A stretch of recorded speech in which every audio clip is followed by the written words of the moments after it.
اهلا بمتتبعي قناه طه. السلام عليكم.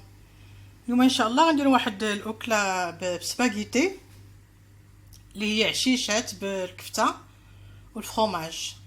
عندنا هنا نص كيلو ديال سباغيتي، عندي ربعه ديال الكفته، عندي واحد البصله كبيره مشلضه، عندي تقريبا 2 معالق ديال الربيع مقطع، عندي الهيل البزار والملحه، عندي نص كاس زيت ديال الزيت بلديه، عندي 2 معالق كبار ديال مطيشات الحك، وعندي كاس كبير ديال الماء نخلطو مع مطيشه ديال الحك، وعندي الفرomاج اللي غنديروه في الاخير. اول حاجه غادي نديرو سباغيتي تسلق في الماء والملح وشويه زيت بلديه وجوج دروس ديال الثومه، خليوها تسلق. فوق البوطه غندير واحد المقله اللي غنديرو فيها زيت البلديه داك نص كاس،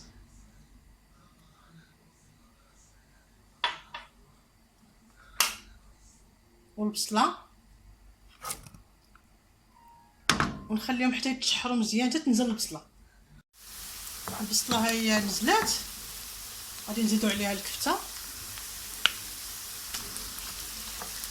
ونحلوها مزيان. عاد نديرو العطريه.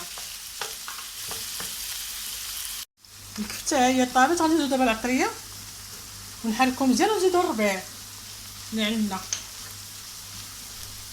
ونخليوها دوكو حتى يطيبنا السباغيتي.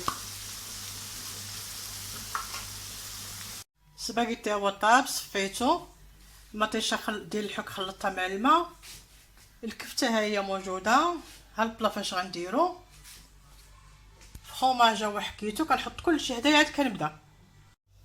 باش تعطينا هاد الشكل كناخدو سباغيتي وكنبقى نلويها هكذا على يديا واحد الكميه، كبروا ولا صغروا بحال هكا وتنحطوها، كنبقى غادا على هاد المنوال حتى نسالي. ملي كملنا العشيشات ديالنا غادي نعمروهم بالوص بالكفته بحال هكذا، حنا نديرو فيها كميه ديال الكفته.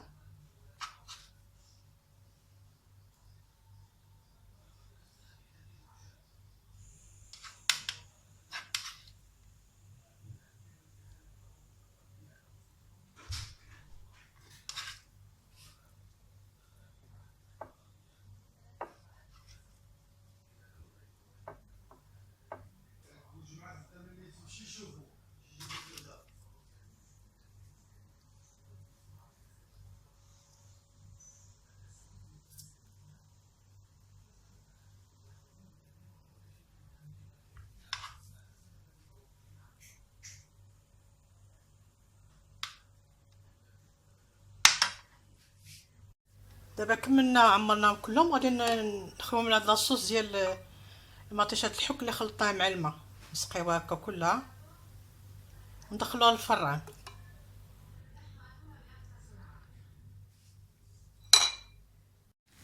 ها هي ملي خرجت من الفران دابا غنديرو لها الفرomاج غابي من الفوق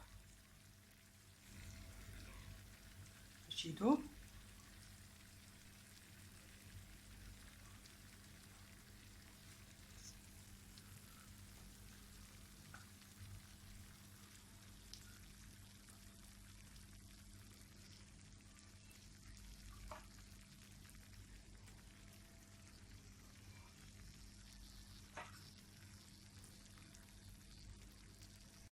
الشكل النهائي ديال العشيشات ديال السباغيتي بالفرomاج والكفته، وغادي ان شاء الله نحط لكم وحده منها في الطبق باش تشوفوها كيفاش جات. هذه قطعه من الاكله ديالنا، عشيش من العشيشات، كنتمنى يعجبكم، وما تنساوش ديروا لايك وتبارطاجيو الفيديو مع الاهل والاصحاب ديالكم، وكنتظر التشجيعات ديالكم دائما، وبتشجيعاتكم ان شاء الله نزيد لقدام ونعطي اكثر واكثر. والسلام عليكم، الى حصه اخرى ان شاء الله.